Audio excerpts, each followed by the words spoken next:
Hello friends, coming to careers जो इस channel का मेजर थीम है।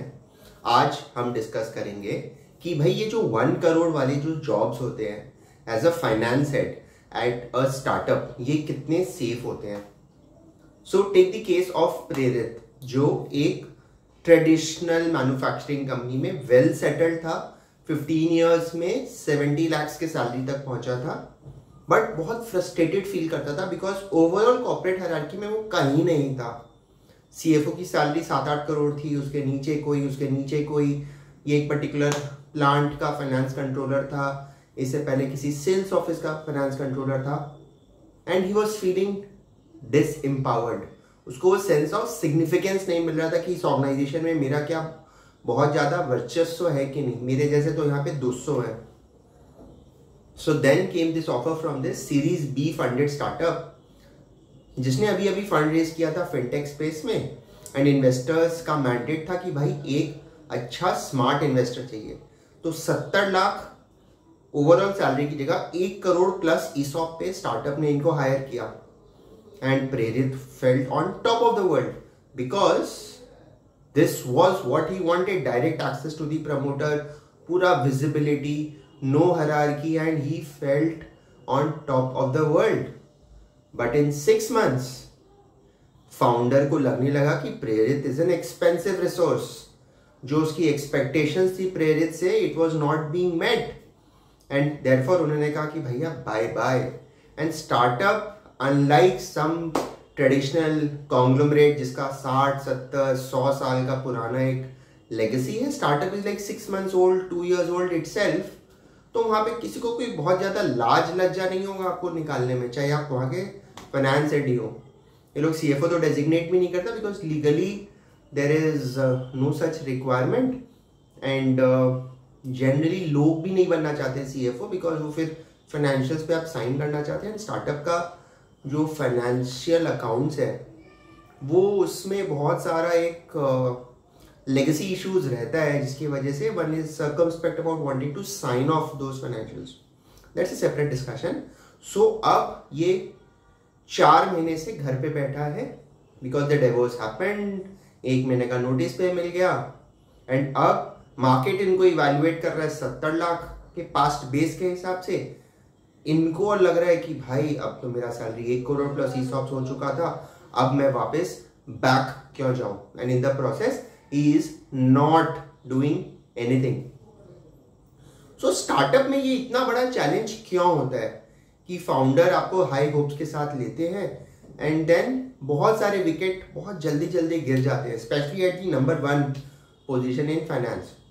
इसका प्राइम रीजन ये होता है कि अगर आप प्रोडक्ट में हो या टेक्नोलॉजी में हो, सेल्स एंड मार्केटिंग में हो, ब्रांडिंग में हो, तो आपका डायरेक्ट पीएनएल इंपैक्ट फाउंडर को दिखता है and it can not be wished away. But finance का जो इंपैक्ट है वो बहुत क्वेश्चनेबल होता है। Some people are able to appreciate the impact which a finance guy brings on the table, and some people feel कि यार ये तो अननेसेसरी बर्डन है, ये तो कंप्लायंस की बातें कर रहा है, सिस्टम्स की बातें कर रहा है, प्रोसेसेस की बात कर रहा है। They still tolerate you till the time एक ड्यू डिलिजेंस उनको क्लियर कराना है, फंड रेज हो गया, अब उनको लगने लग जाएगा कि भाई अब इतना महंगा रिसोर्स का क्या जरूरत है।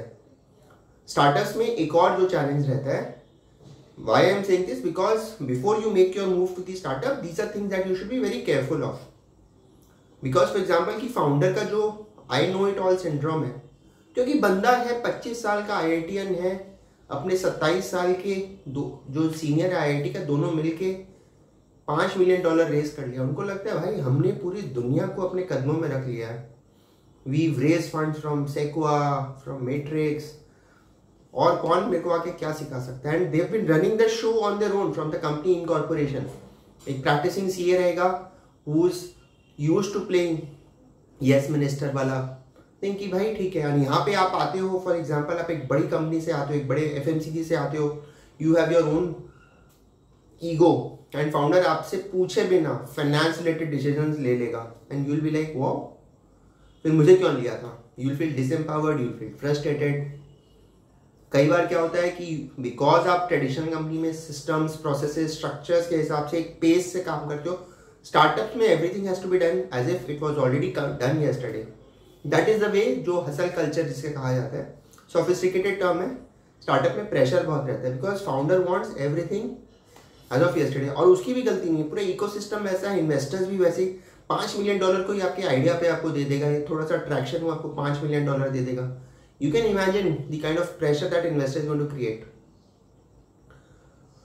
सो दैट वे स्टार्टअप में बड़ा चक्कर होता है. प्लस आप मान लीजिए ट्रेडिशनल आईटीसी से, पीएनजी से स्टार्टअप में आते हो, आपके पास एक पूरा हायरार्की रहता है. आपसे ऊपर भी कितने धुरंधर होते हैं, नीचे में भी आप टॉप एंड मैनेजमेंट ट्रेनिंग्स को लेते हो. स्टार्टअप इन्वेस्टर्स को खुश करने के लिए 1 करोड़ रुपए एक बंदा तो ले आया फाइनेंस में, बट आपको सपोर्टिंग टीम वैसी मिलेगी नहीं because they can not afford to have those large corporate types hierarchical structures because वो तो निम्बल है. तो इसकी वजह से स्टार्टअप में बड़ा चैलेंज है कि क्या एक्चुअली आप सरवाइव कर पाओगे बियॉन्ड अ पॉइंट. स्पेशली जो बहुत इंडिविजुअल सेंट्रिक स्टार्टअप्स होते हैं जो इनिशियल लेवल पे ही अभी जस्ट फंड रेज किए हैं. इसमें एक मिटिगेंट होता है कि भाई यार मान लीजिए सेक्वा ने अपना आदमी बैठाया है या मैट्रिक्स पार्टनर्स ने अपना आदमी बैठाया है, फिर फाउंडर आपको हाथ नहीं लगाएगा.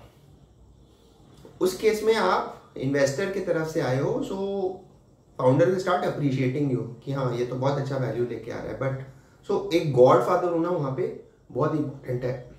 But otherwise you are in no man's land. तो ये वाला चीज जो है आपको समझना पड़ेगा कि are you nimble, agile enough for a startup, ready to do things as if yesterday? Can you actually bring the focus on saving funds for the business, doing business finance, adding value rather than saying कि भाई हम तो SOP बना दिया, compliance कर दिया, accounts को timely closure करा दिया. फाउंडर को वो सबसे बहुत ज़्यादा कुछ लगता नहीं है. उसको लगता है यार ये तो ठीक है बट मेरा पैसा कहाँ बन रहा है.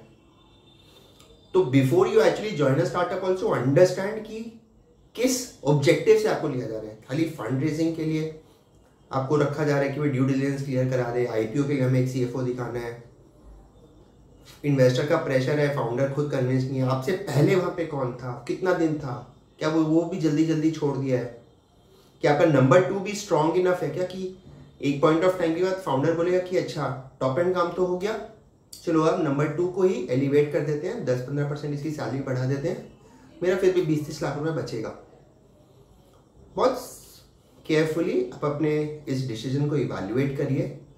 Do some due diligence on the whole entity because that's how that ecosystem works. And for sure ना आप अगर किसी लाला कंपनी में भी अगर चले जाओगे 1 करोड़ की सैलरी में, सडनली जहाँ पे उसके सिस्टम में वो कॉस्ट सेटअप ही नहीं है, अचानक आप 1 करोड़ रुपया लेने लग जाओगे तो अखरेगा तो है ही लोगों को. Then they going to start questioning the value that you add, and if they don't find that satisfactory enough then गर्दन पे तलवार तो चलनी ही है. Thank you so much for watching this video. All the best. Bye.